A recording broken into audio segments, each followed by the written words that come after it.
Mohon teman-teman media dan teman-teman calon CPNS untuk bisa sharing bahwa hati-hati terhadap siapapun, perorangan, kelompok mengatasnamakan siapa yang sifatnya calo. Ini prosesnya terbuka. Sistemnya juga tidak ada peluang apapun untuk adanya KKN. Jadi hati-hati terhadap kelompok-kelompok calo yang sekarang sudah mulai gentayangan mencari sasaran. Jangan percaya. Yang percaya ikuti website PAN-RB dan website daripada BKN. Termasuk yang 1 juta P3K guru websitenya Kemendiknas. Demikian, terima kasih atas dukungan dan perhatiannya.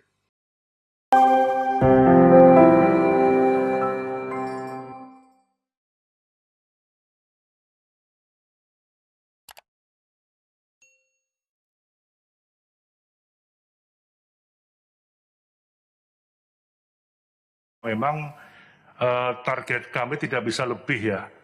Sekarang ada 1.272.000 sekian dari target maksimal 1,3 juta. Nah, memang skala prioritas untuk guru dalam arti rekrutmen P3K. Kalau misalnya sampai last minute tidak ada 1 juta, ya sudah seadanya. Nah, sisanya kita alokasikan untuk tahun anggaran berikutnya, 2022. Itu, kami sudah terus minta, karena ini kan kebutuhan yang paling utama ini kan guru. Baik pemerintah daerah maupun Kemendiknas juga sudah terus kita rapat dengan Menteri Keuangan, sudah ada alokasi dana, bisa 1 juta, yang 300 adalah CPNS yang lain, sesuai kebutuhan. Kalau nggak sampai, ya nanti kita alokasikan untuk tahun depan. Berikutnya Pak Teguh silakan, yang teman-teman di luar dari pers. Baik, terima kasih Pak Menteri. Memang sampai seperti dikatakan oleh Pak Menteri, sampai last minute kami menunggu usulan yang dari daerah yang belum mengusulkan. Dari 30 kemarin yang kita undang untuk melakukan pembahasan mengenai mereka, usulan mereka, ternyata baru 17 yang masuk lagi. Artinya kita sudah optimal pada sampai dengan detik ini sekitar 652.803. Artinya masih ada sisa yang tidak terisi. Saya kira kita harus berjalan terus tanpa harus menunggu waktu. Dan tentunya sisanya ini akan kita geser ke tahun 2022 sebagaimana disampaikan oleh Pak Menteri tadi.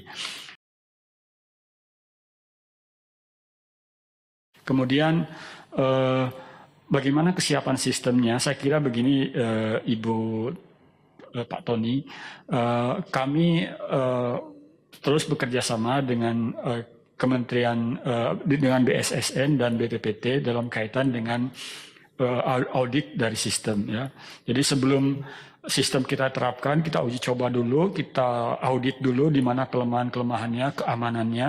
Biasanya kalau kita lihat dari sisi BSSN, dilihat dari sisi kelemahannya. Diuji dulu di mana kelemahan-kelemahan itu terletak di situ, nanti kita sempurnakan. Jadi untuk tahun-tahun sebelumnya juga dilakukan seperti itu. Kementerian yang berperan dalam kaitan dengan ini adalah BPPT dan BSSN. Ya, jadi kami terus berkoordinasi dengan mereka.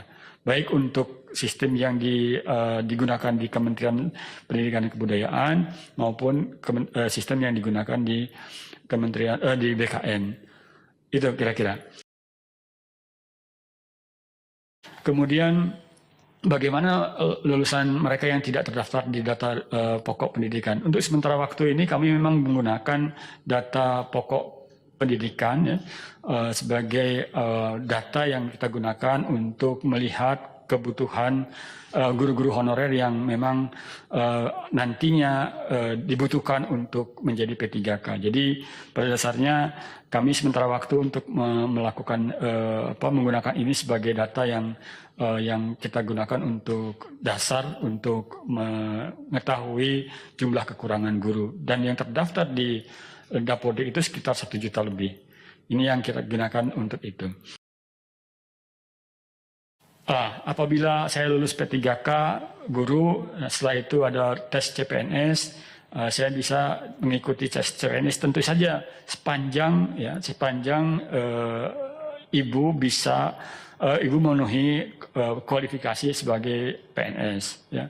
Bisa saja, tapi jangan dulu keluar sebagai P3K, ya. Ikut dulu tes CPNS, begitu selesai semuanya, begitu diterima PNS, maka silahkan beralih gitu. Jadi jangan dulu diputus dulu kontraknya. Tapi tentunya ketika tetap dalam kontrak, tentunya ibu tetap dituntut untuk bekerja sesuai dengan kinerja yang diinginkan. Oke, yang pertama adalah untuk guru, untuk formasi guru P3K itu saya kira pendaftaran di luar mereka yang tidak terdaftar di data Dapodik itu tidak diterima. Artinya khusus untuk mereka yang terdaftar di data Dapodik. Ya, itu yang saya kira yang dilakukan untuk P3K. Tetapi P3K juga di luar guru ini juga dibuka untuk jabatan-jabatan lain. Ada sekitar 70.000 guru tenaga P3K yang dibuka, ya, atau 21.000 yang tenaga P3K yang dibuka itu berbagai jabatan. Silakan kalau memenuhi syarat untuk itu, silakan bisa masuk ke situ.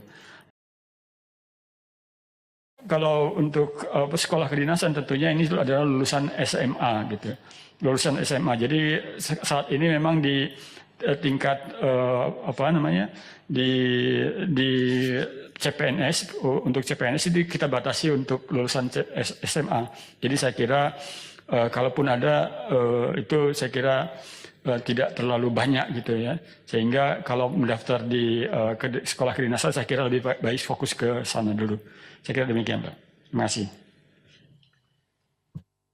Baik, terima kasih Bapak Teguh atas penjelasannya.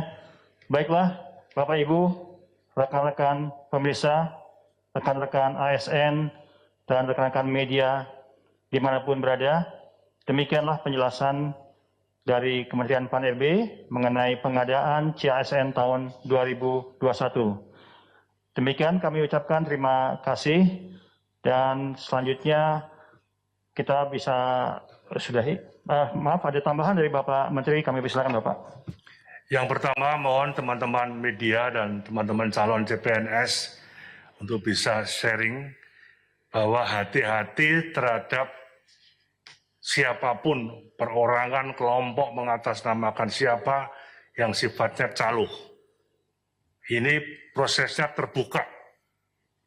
Sistemnya juga tidak ada peluang apapun untuk adanya KKN. Jadi hati-hati terhadap kelompok-kelompok calo yang sekarang sudah mulai gentayangan mencari sasaran. Jangan percaya. Yang percaya ikuti website Pan-RB dan website daripada BKN. Termasuk yang 1 juta P3K guru websitenya Kemendiknas. Demikian, terima kasih atas dukungan dan perhatiannya. Selamat siang. Terima kasih Bapak Menteri. Demikian mungkin diingatkan kembali bahwa Bapak Ibu cukup supaya berhati-hati dengan adanya penipuan menjelang penerimaan CPNS. Terima kasih. Wassalamualaikum warahmatullahi wabarakatuh.